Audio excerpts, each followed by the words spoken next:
Hi everybody, thanks for coming tonight.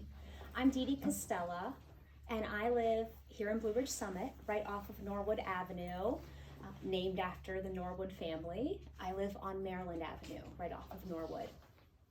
And Mary Norwood, you may have already heard of her this year at the 100th anniversary of the Blue Ridge Summit Library, because she is famous for starting the library 100 years ago in our community. So my presentation is not going to talk very much about that, since we covered that with that celebration. But if you happen to miss that, Sally Stanley and I also, we have a brochure some here. brochures that are still at the church, but most of them, but Yes, and you guys can look at them, because when the library first started, it started in what's now the Church of the Transfiguration. At the time was a parish hall and community center. So that's the little bit of background on why we're talking about Mary Norwood today. I will also say before I get into this that there are no photos that I could find of Mary Norwood, and so I felt like that was a limiting factor, and it almost stopped me from giving a presentation about her. But I was determined to find information about her life, and I just want to thank Sally Stanley, who helped find information about Mary when we researched for the 100th anniversary, Steve Patterson, Darwin, who I just met this evening, and other neighbors who have some information. And so, okay, with that, we'll get started. Okay, so I am going to give you a little background about Mary's family, about her father's family and her mother's family, just to kind of give you information of where she came from. So the Norwood family, her father was Captain Randolph Norwood, and his family came from Baltimore, Maryland. And this is a photo, this is a modern day photo of Saratoga Street in Baltimore. This shows some row buildings with stores in the bottom level, the lower level, and the Norwood family ran a grocery store on Saratoga Street. This is not the exact address.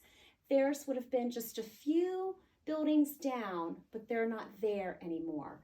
However, most of Saratoga Street looks like this. So you could imagine that that's what that area would have had. Buildings where folks had different types of markets on the lower level, and then would have lived above or rented them. If they were wealthy enough to live somewhere else, they would have rented them out. I did find some advertisements in the newspaper for rent, large dwelling over store, 337 and 339 Saratoga Street. Rent low to a good tenant. Apply on the premises to Summerfield Norwood. This says S. Norwood. But from doing the ancestry, that's who that would have been. Captain Randolph's brother. Okay. So, Steve, I ended up finding out this is the brother. I'll give you some information from that bio. Not the son. Not the son. Really? But this was Summerfield Norwood, the brother of Captain Randolph. Oh. There's no photos that I could find of Randolph Norwood. So there's limited photos. This is the only photo we could find of his brother. And Summerfield was older than Randolph by 11 years, and he took over the family grocery business from his father.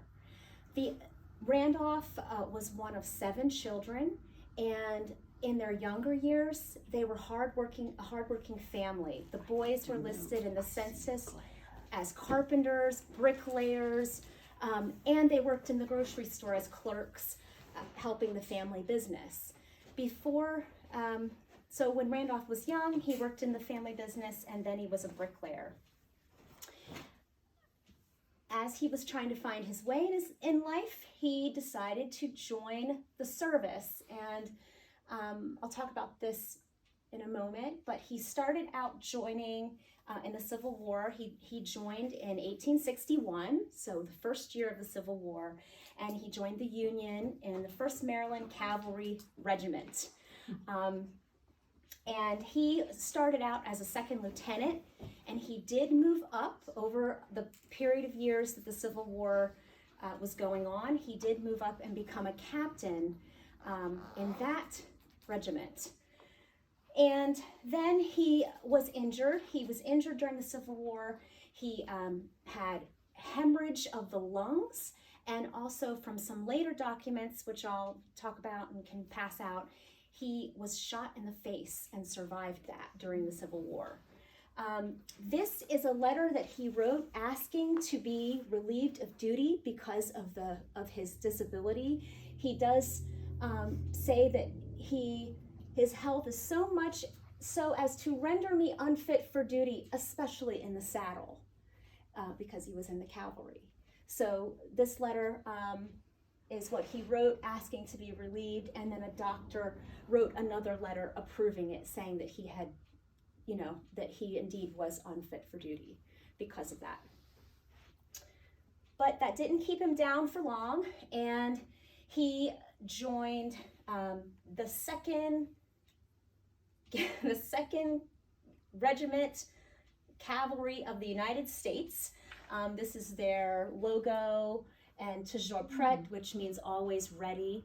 And this was post-Civil War, and what that cavalry unit specialized, it's the oldest cavalry unit in the United States, but what they specialized in post-Civil War was going out west and in wars or skirmishes with the Native Americans as pioneers had moved out west. And so the Army had a big presence out west and sent troops out there to, keep the peace and to enforce any new laws that the United States government was making. This, which, you can't really read this, but this is a article that I looked up after talking to Mr. Patterson, and I'm going to pause here so that we can talk about this. But in 1876, he was made captain, in the U.S. Army, in that as a part of that regiment. And it says here, to be captains, First Lieutenants Randolph Norwood, 2nd Cavalry, July 19th, 1876. And then it lists some others. And so if we could pause, if you don't mind, would you like to talk about this? Okay, so Mr. Patterson called, Steve Patterson, Steve, I'm sorry. I feel like an old man, a really old man. I'm calling Mr. Patterson. Steve called and he said that John Gorman, who couldn't be here tonight because he's traveling, had this. And this is the commission from President Grant, dated in 1876, making Captain Randolph Norwood, making him a captain from lieutenant to captain. And if you guys want to come up and this. The really significant thing about that document is, first of all, it's the original document. It is the original. And it has President Grant's original signature on it. Here. Yeah, I did some research on that signature, and the research said that Grant preferred to do his quote own business when it came to signing military documents. So that's a precious document. Yes. Yes, and hold it up. oh yes, sure. And I can send you a picture of this that I took. That'd be awesome. Thank you. I'm not sure where I can. Just kind of stand back. Perfect. Okay. It's amazing. Yeah, and one of the reasons why, it was good to be able to find the news articles and other military documents showing that occurred that can match up with the real document, the commission. That's really good. Okay. So, I'm sorry.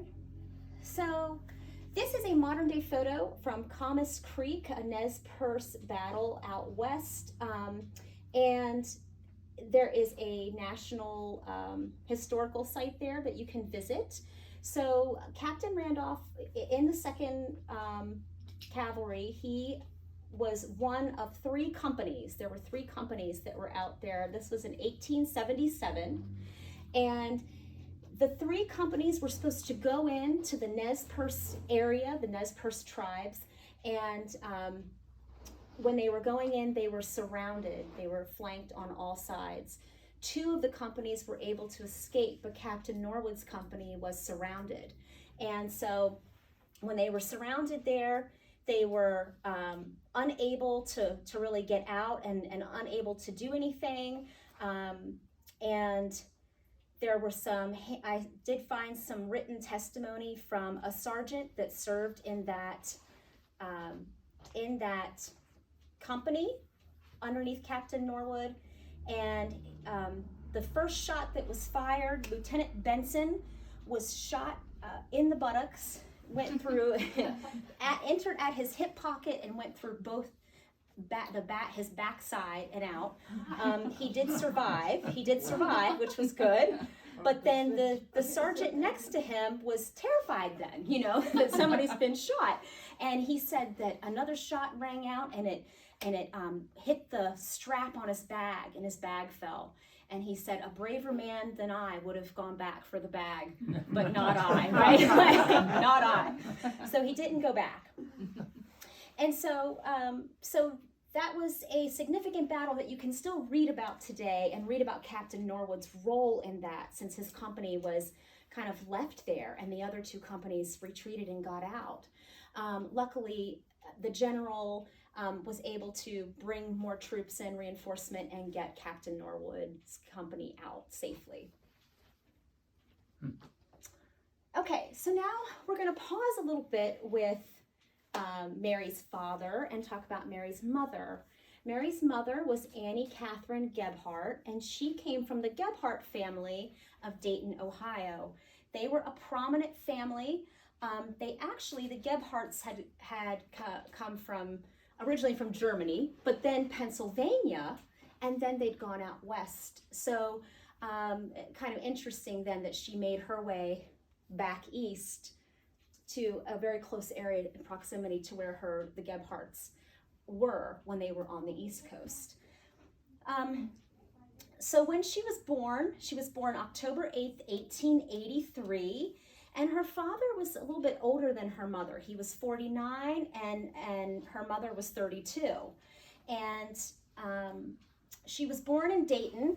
This is a photo of Dayton a little bit earlier, 1866, but it has dirt roads, and Dayton was a city that did experience some flooding, so there was a lot of mud in Dayton, but Dayton was known for a lot of innovation. It's the, you think about the Wright brothers of Ohio, and when the railroad came through, there was a lot of manufacturing happening in Dayton. So Dayton was growing and really expanding around the couple of decades before Mary was born. So the Gebhardts did very well there. Her grandfather, Annie's father, Simon Gebhardt, the only photo I could find of him has you have to go to the Dayton archive to get it without the, the NCR archive on it. But he had a flour company in Dayton, and so that was a very successful endeavor for him, and so they were very well to do in Dayton. So let's see here. The Gebhardt family is featured in several books on the history of Dayton, and so you can find some things written about them. One quote from a Dayton history book said, "It's difficult to imagine what the commercial side of Dayton would have been without the Gebhardts. Sturdy, honest, thrifty, and efficient they were." So this is her other side of family. And photo-wise, I could only find from the Gebhardts Simon Gebhardt, Annie's father. So limited photos again, even though this was also a well-to-do family in Ohio. So at this time, around this time, and I just want to, this picture here is the National Soldiers Home in Dayton, and it was built in 1867, and it was the largest soldiers' national home set up by the U.S. government after the Civil War, and it was for soldiers that were disabled or needed some sort of rehabilitation services, and they could come to Dayton and they could train here, do retraining for other types of skills, things like that. I put this picture here because I do not know why Captain Randolph came to Dayton, but we know that he came to Dayton and married Annie Catherine Gebhardt in Dayton, Ohio, in 1878. And so this is here because this is purely an assumption that because he did experience some periods of disability throughout his career, maybe he had come here either to visit somebody, to get some sort of training, to take some sort of break. It's a possibility of why he came to Dayton, but nothing that I could prove out. Oh, I don't want to fast forward too much. Hold on here, sorry. So he married Annie in 1878, and then he continued to go and serve in the Army. The last engagement that I could find that he had served in, and it's listed as the last engagement of the Indian Wars out west that the 2nd Cavalry participated in, were in 1883 in Montana. And his wife would have been pregnant with Mary, expecting Mary at that time. So while she was in Dayton, probably staying with her family or being close to family, he was still off out west, serving the Army, and she was home, pregnant with her first child. So she gave birth to Mary in Dayton. Mary's records show that she was born in Ohio. But then sometime after that, between 1883 and 1885, so just a couple years, they moved to Fort Sherman, Idaho. And this is in Coeur d'Alene, Idaho. Coeur d'Alene is French, means heart of Alene. And Fort Sherman was a rather short-lived fort that was out there from the late 1870s to 1900. It was a military post there. And this is where Mary's brother Summerfield was born. So he was born here in Idaho at Fort Sherman. This is a photo from Fort Sherman. This photo is 1891, so 7 years after, I tried to get pictures that were close as possible to the time they would have been here. So this is what it would have looked like. Obviously it would have been in color, right? But they would have been looking, this is the fort itself, the different buildings of the fort, and there's the lake Coeur d'Alene. Fort Sherman today is a college, and so here's a picture that's a very similar view. This is the college campus, and you can see how beautiful Coeur d'Alene is in Idaho. And that's today. That's another one from today, just to show you how beautiful that was, that they lived there. And so they were here in 1885, and within 4 years after that, Captain Randolph retired. He retired, and his military records do say that he retired with service disabilities. So they did acknowledge that he, had different things occur to him over his period of service, and that it was time for him to put away the saddle. So then, and Steve Patterson has some more documents that I can sit out over here if you want to look after the presentation. We now need to move back east to Blue Ridge Summit and this area. And Randolph Norwood purchased a lot of land that was at the time they called Norwood Hill, which is in our neighborhood off of Norwood Avenue in that area. And the family would typically spend winters in Baltimore, so where the Norwood family was from, and then they would spend summers in Blue Ridge Summit. So this is a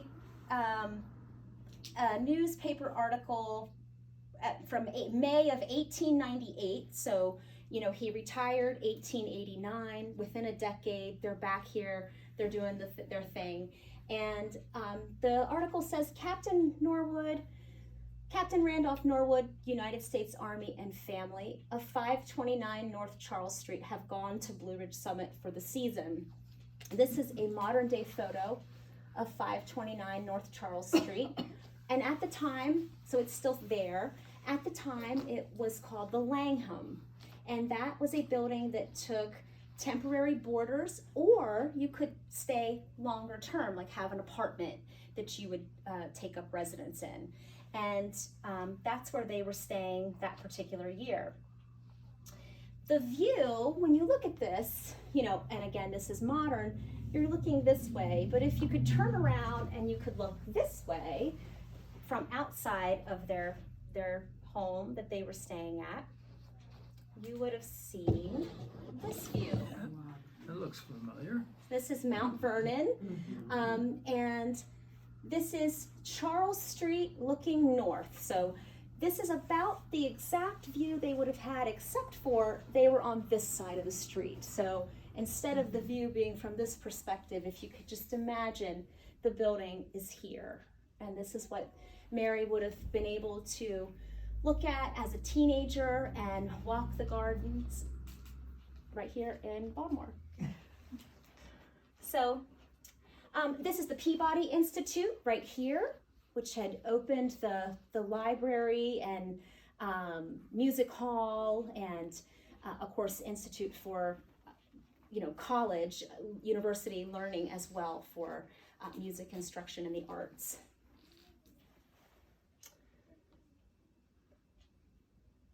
Okay.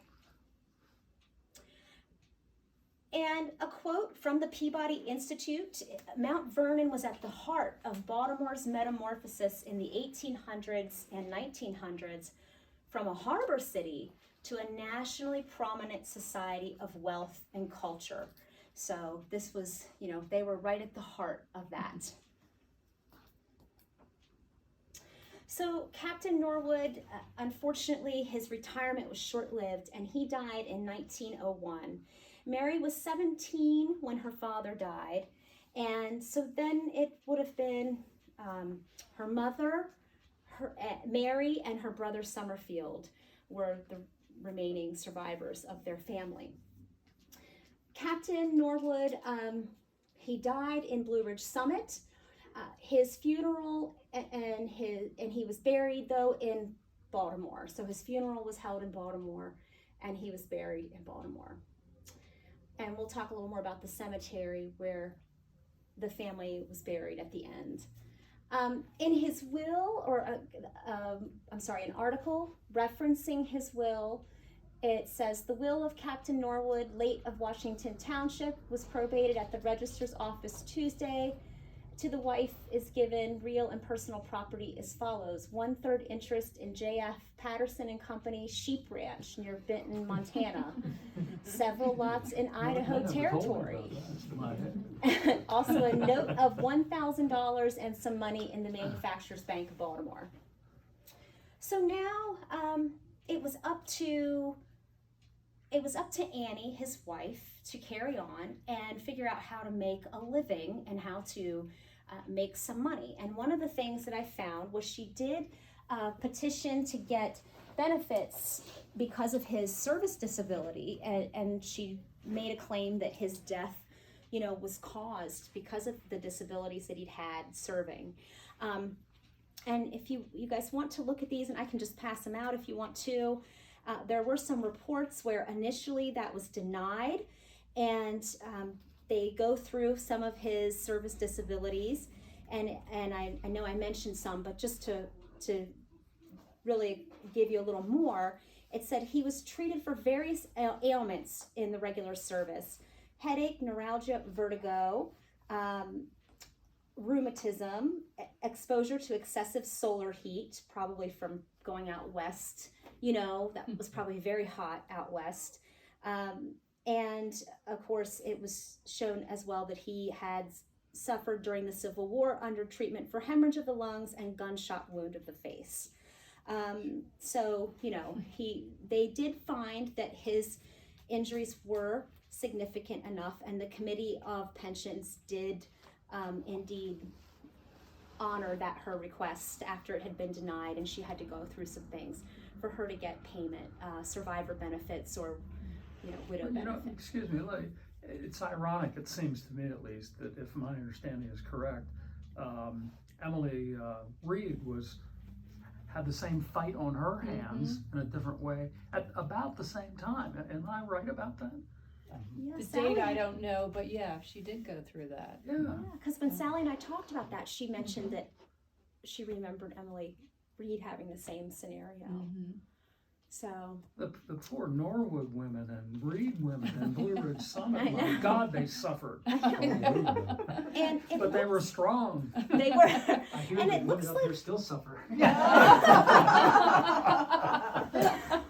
it looks like they did. I didn't do any more digging into this, but it does look like they may have tried to change the law or make some changes.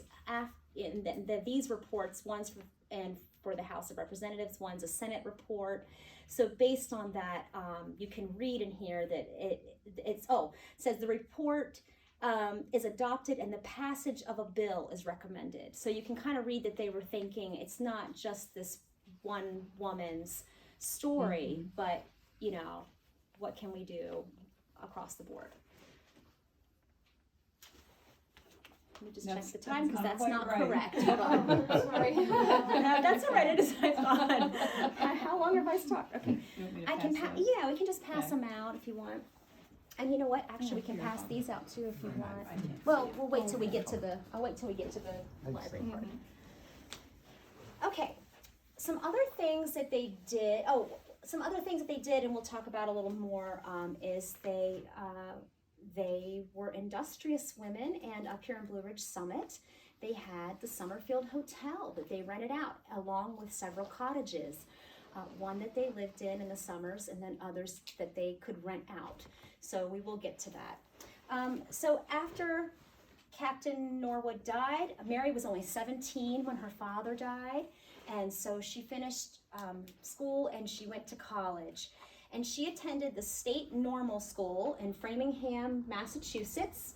This is a picture of a hall from 1890s. She attended a 2-year program from 1902 to 1904, so a little off, but close. And a normal school was a college that specialized in educating teachers. And so she was training to be a teacher. At the time she went there, it was known as the oldest normal school in America, and it had been an institution for 64 years, not that old really, but and at the time, and they were celebrating being located there in Framingham for 50 years. There were approximately 200 students enrolled the year that she graduated there. This is another picture of Wells Hall. This was built in 1902.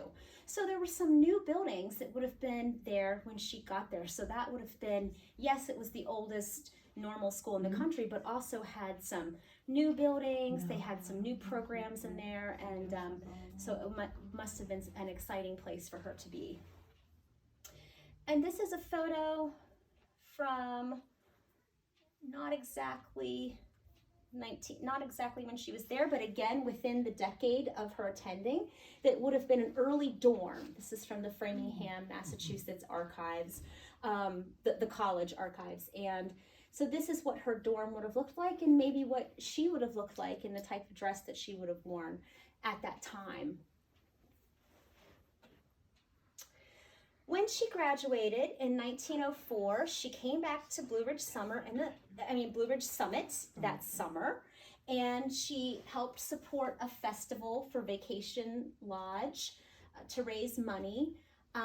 She's listed here along with her mother, helping out with that. And she also, that was the same year that the Great Baltimore Fire occurred in 1904. So I didn't find very much, right in 1904 related to the fire and the Norwoods, but I'm sure that was something that a lot of people in Blue Ridge Summit that stayed in winters in Baltimore would have been, really concerned about, the Great Fires of Baltimore, the Great Baltimore Fire. So she did start working in 1905, which we'll talk about, but in 1906, she took a voyage. She went abroad, And this is her passport application. And this is the ship that she sailed on, the SS Zealand. From her passport application, we know she was 5'5". She had a high forehead, brown eyes, a short nose, a medium mouth, a dark complexion, and an oval face, and brown hair. And so I found it interesting that there wasn't, and brown eyes, if I didn't say that, but I find it interesting that they were so descriptive, and I'm guessing because they didn't have photos or didn't take as many, so they would have, I mean, you could have taken photos, but I'm sure that when you were applying for a passport, they just took down all these details about you and what you looked like. And perhaps it was a belated college graduation celebration for her to go abroad, maybe because of the fire. That's just a possibility, that because of the fire of 1904, maybe she didn't do any travel or stayed closer to home. But in 1906, this is when she took this voyage. A New York passenger list in September shows that she was a passenger. And this ship was a steamship ocean liner, and it traveled the Red Star Line. It journeyed from New York to Dover, and then passengers could disembark. They could go to London, Paris, then it went to Amsterdam, and then it came back to New York. And this is the first class library. I thought this was, maybe she spent some time here since she was a teacher, and we know she cared about starting a library in her later, several years later. This was the library on that ship. So this is a drawing of that. And this is a breakfast menu from August 27th, 1906, on the actual voyage that she was on. So when she was on the voyage, some of the things they would have had for breakfast: chicken liver saute on toast, vealed cutlets, tomato sauce, steak and chops to order, hashed turkey with green peppers. This was breakfast? This is breakfast. Now they did have Quaker oats though. Quaker oats, hominy and milk. You could have eggs, plain omelet, or scrambled eggs with truffles. They did have fish, of course, fresh herring. And then they had flannel cakes, hot rolls, Sally Lunn's, toast, marmalade, jam, coffee, tea, chocolate, cocoa. I wonder how they kept the things cold. On with all this. On the ship. Yeah. The meats. Yeah. Refrigeration. In 1906. And so it says at the top, Amsterdam to New York, the Red Star Line. Yeah. Okay, so Mary, after college, did go to work in 1905. So she graduated 1904. We just looked at her 1906 journey. But in 1905, she went to work at the University School for Boys in Baltimore on Cathedral Street. And it, at the time, was ran by W.S. Marston. So sometimes it was referred to as Marston's University School for Boys.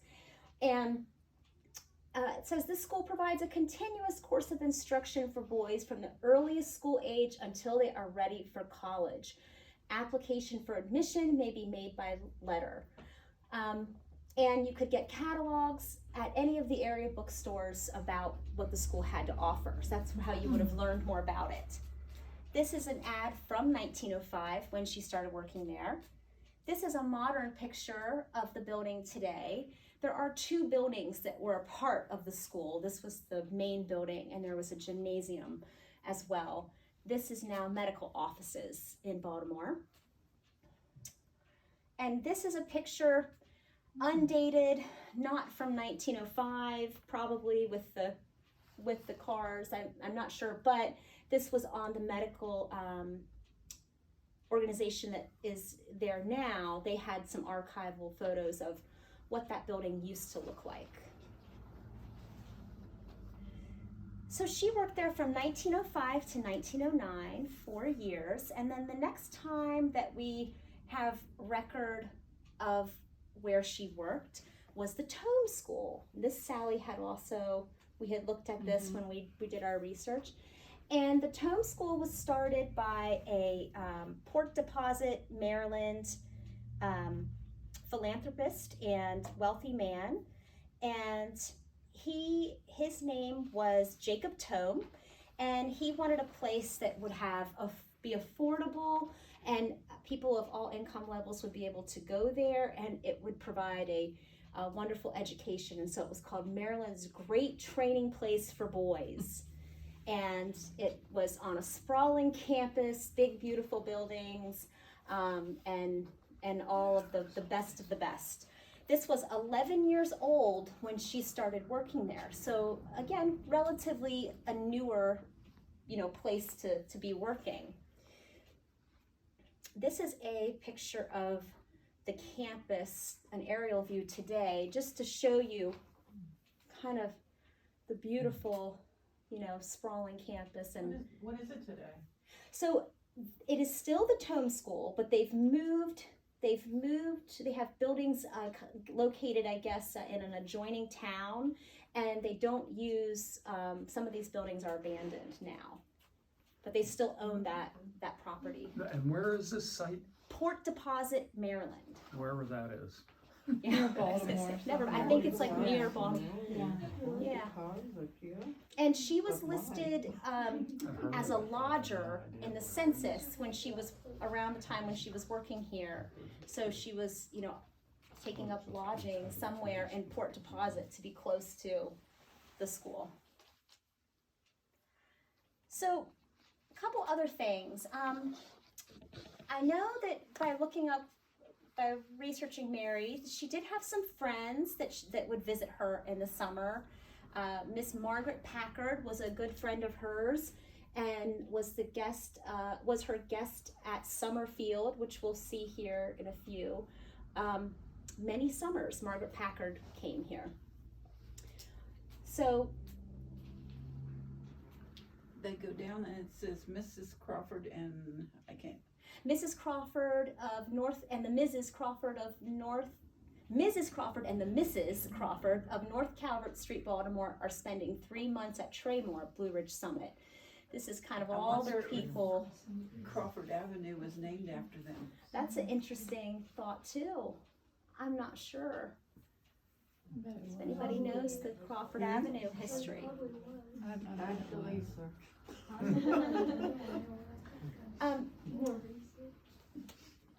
Mary and her mother seem to be pretty close. Over the years, I found them in multiple references in the newspapers as to where they were going to be staying in the winter and when they would be opening up things in the summer. So they were always kind of sticking together.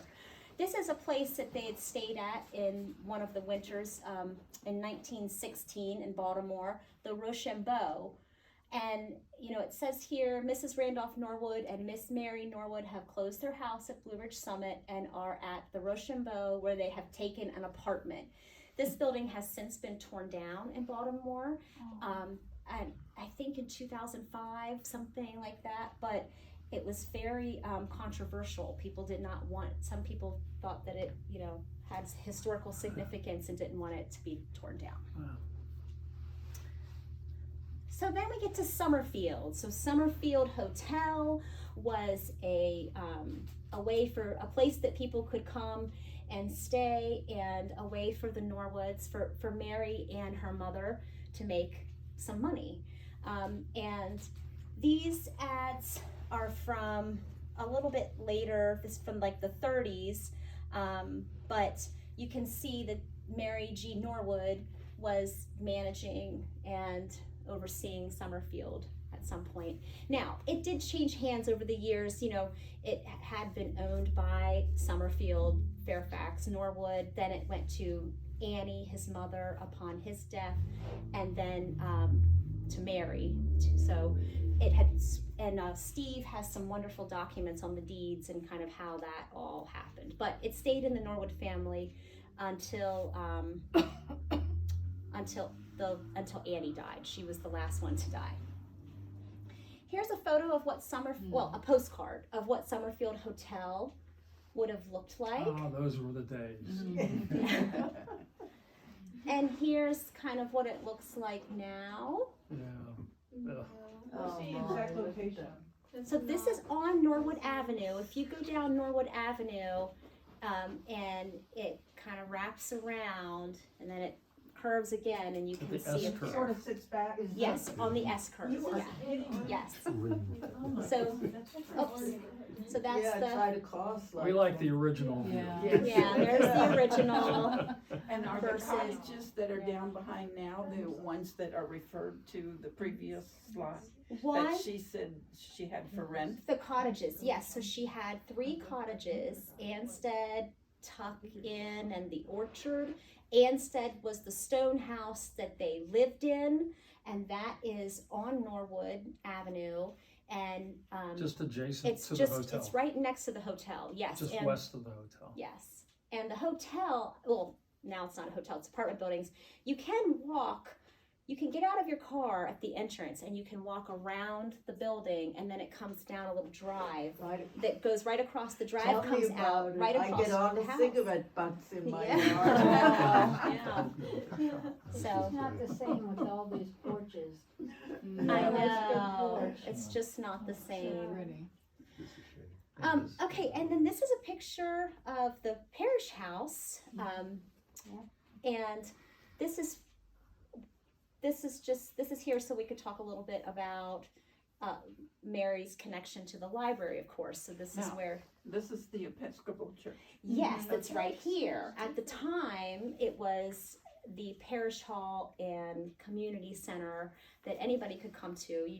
You didn't have to be a member of the church, and they had different things happening there. They had a library, they had Bowling. weaving, alley. bowling, basketball. Gymnasium. Yes, a Big deal. gymnasium, Wow.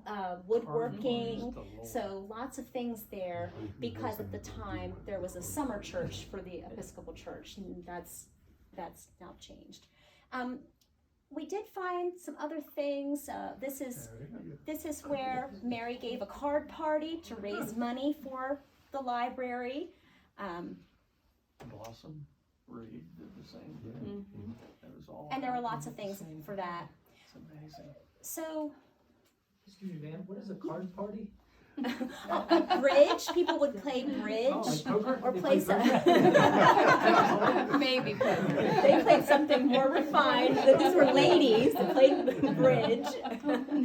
And they would have raised money to benefit something, and then they could have also, had some time to play cards and get together. There be drinking at this party? There may have been cocktails of some sort. Juleps or something. Yes, mint juleps. So I don't have many more photos, but I did want to cover a couple of the things that Mary did in her life after starting the library. So in Baltimore, she was a member of the Business and Women's Professional Club, and she organized different talks. This one here says, Miss Mary Norwood, who has been conducting a current literature class for the Business and Professional Women's Club, will address the group Monday evening at the Southern Hotel. Her subject will be The Story of Philosophy by Dr. Will Durant. And so she had arranged to have well-known topics and well-known speakers come and present, and they would go to the Southern Hotel, which was this beautiful building, and they would meet and have their talks. This building is no longer in Baltimore, but it was you can only imagine how nice it would have been to go there. And after that, she also ran a bookstore, and the bookstore location is still there, 14 East Hamilton Street. Now this is a modern photo. It's just black and white to help you imagine what an old photo would have looked like. And if you could have imagined, her bookshop was probably down here on the first floor. And so she not only sold books there at the bookstore, she also had events that she organized with the Peabody Institute, bookshop concerts. And this says, thus runs the calendar of an exceptionally busy week in the musical life of Baltimore. Perhaps it might not be amiss, however, to mention the resumption of Mary Norwood's bookshop concerts. These informal recitals, which have been customarily held at the Hamilton Street Club during the last few years, will begin tomorrow night at 8:30 o'clock when Clara Asherfeld, pianist, and Doris Wright, soprano, present a joint recital. And Miss Wright was a Peabody graduate, president of the Baltimore Music Teachers Association, and so they did a lot of things. Mary organized a lot of sessions like this to introduce talented artists to the community. This was another one that she had, and I believe this one was held at her bookshop. This was the Hamilton Street Club. But I do believe she had some people come into the bookshop from some other articles I have where the lay person could come in and meet them and, interact. So maybe similar to how book signing would be today or something like that she cared about. Okay, this is one more that I want to highlight. It says Miss Mary Norwood entertained at an informal reception and musicale last Saturday at the Hamilton Club in honor of Miss Virginia Hall, daughter of Mrs. Edwin Hall of Parkton, Maryland, at which Mrs. Randolph Norwood, Miss Norwood's mother, assisted in receiving. So they held this reception to honor Miss Virginia Hall. It says, Miss Hall will sail February 16th for Venice to resume her duties at the American consulate to which she has been attached for the past 2 years. And I thought, who was Virginia Hall? I don't know who this woman was. Who was this woman? Well, she was a spy in World War II, and she was known as the Limping Lady. She had a prosthetic leg, and she was a secret hero during tours in occupied France with the British Special Operatives Executive and the CIA predecessor, the Office of Strategic Services. She was a spy. She used makeup and savvy subterfuge to escape capture by the Gestapo, who unsuccessfully hunted her for assisting the French resistance. And you can find articles about her pretty commonly now. NPR had an article about her in 2019 titled "A Woman of No Importance Finally Gets Her Due." What was her first name? Virginia Hall. Virginia. She was born to a wealthy Baltimore family in the early 1900s and raised to marry into the privileged class, but she wanted a life of adventure. And it said, I'm sorry, I just hit a bunch of things there. It said that, hold on here. Let me just go back. It said that the what I read about her said that she had a hunting accident, and that's how she hurt her leg. So I think that is even more, amazing. Not only that she was a female during that time that was a spy, but that she was, had a prosthetic leg that, you would have thought they could have said you're unfit for service or, sorry, but no thank you. But somehow she still overcame that and made it. And the CIA says, I found this quote in the NPR article, courtesy of CIA, her story was long hidden, but is now being told in full. When people asked why didn't they know about this woman, she said many of her colleagues and people that she knew were killed for talking too much or knowing too much, right? So the whole point of being secretive would have been because she was a spy, and that was, it was covert operations.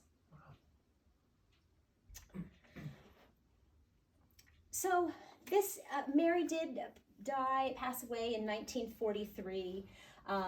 Again, in her later years, she spent a lot of time organizing events that, when you first looked at them in the newspaper and they said, oh, a card party or a tea or a something for so-and-so, you just didn't really, you'd think, oh, what's the big deal? But again, by the example of Virginia Hall, you can see that, you know, she did a lot of things with people that, not only because they were famous or well known, but were very important people in our local history and our larger national history. What's this a picture of? So this is Loudon Park Cemetery. So this is where the Norwoods are buried. Barb and I had talked about this. There's no photos out on the internet of their gravestones, and I haven't made it to Baltimore yet to photograph them. But the Norwood family is buried. Captain Norwood, his wife Annie, Mary, and I'm not sure about Summerfield, the son. Do you have a question, ma'am? Did she have any kids or no? She never married and she never had children. Very good question. What's the name of the cemetery? This is called Loudon Park Cemetery, and this is a an older cemetery. I think it's like the third oldest, you know, not the very oldest in Baltimore. There are some other famous people buried there. Mary Pickersgill, the seamstress who made the flag that flew over Fort Henry for Francis Scott Key's Star Spangled Banner. She is buried there, and some other people that are famous in Baltimore history. Babe Ruth. I bet Babe Ruth is buried. He might be buried. And that's the end of my presentation. And I hope that in the future I can find some photos of Mary Norwood if they're out there. Will you put them where we can see them out in the front there? Yeah, wouldn't that be nice? We thought if we could find one, it would have made a great 100th anniversary for the library to have a photo of her. Yeah. But, you know, and you know, I found references, they're listed in the Baltimore Blue Book of, you know, prominent society, and so they were well known, but not well photographed or commonly photographed. Yeah. And that's it. Thank you. Thank you.